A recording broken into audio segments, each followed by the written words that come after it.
सावळीर ग्रामपंचायतीचा माजी सरपंच, त्याचप्रमाणे महाराष्ट्र राज्य सरपंच परिषद चा उपाध्यक्ष। गेल्या महिन्यामध्ये 9 तारखेला मस्साजोगचे सरपंच कैलासवासी संतोष देशमुख यांची निर्घृण अशी हत्या करण्यात आलेली आहे आणि यामध्ये संतोष देशमुख यांचा कुठल्याही प्रकारचा गुन्हा नसताना गावातील एका वॉचमनचा त्यांना फोन आला आणि त्या संदर्भात त्यांनी विचारणा केली की तुम्ही ह्या वॉचमनला का मारतात।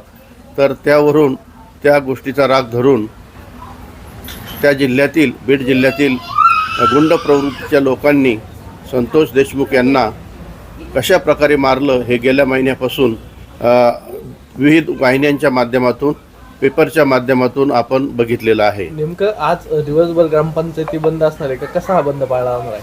कसा निषेध केला जाणार?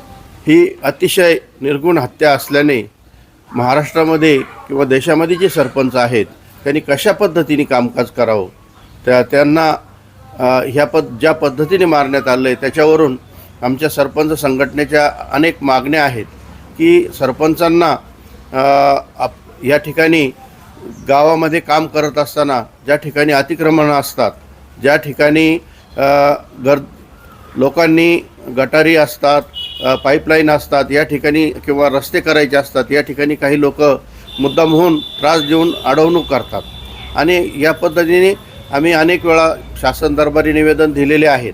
परंतु आज हत्येच्या निषेधार्थ, संतोष देशमुख यांच्या हत्येच्या निषेधार्थ महाराष्ट्रातील ज्या काही ग्रामपंचायतीच्या संघटना आहेत, सरपंचांच्या संघटना आहेत, या सर्व सरपंच संघटनांनी महाराष्ट्र बंदची हाक दिलेली असून राज्यातील जवळजवळ 27,000 ग्रामपंचायतींनी, त्यात आमच्या अहमदनगर जिल्ह्यातील 1265-70 ग्रामपंचायती आहे, या सर्व आज बंद करण्याचं आम्ही आवाहन केलेलं आहे। पण तो बंद असणार आहे आणि तुमच्याकडनं निवेदन दिलं जाणार आहे का? या स्वरूपाचे निवेदन काल आम्ही विविध अधिकाऱ्यांना पोहोच करून आलेलो आहोत।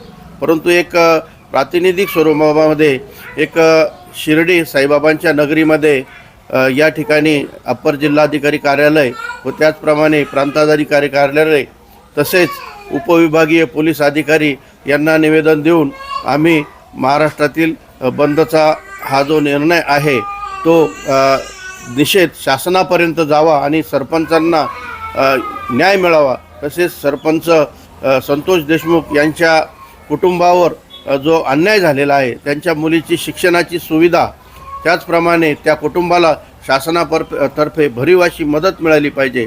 आम्हीही या कुटुंबाला संघटनेच्या माध्यमातून योग्य अशी मदत करणार आहोत।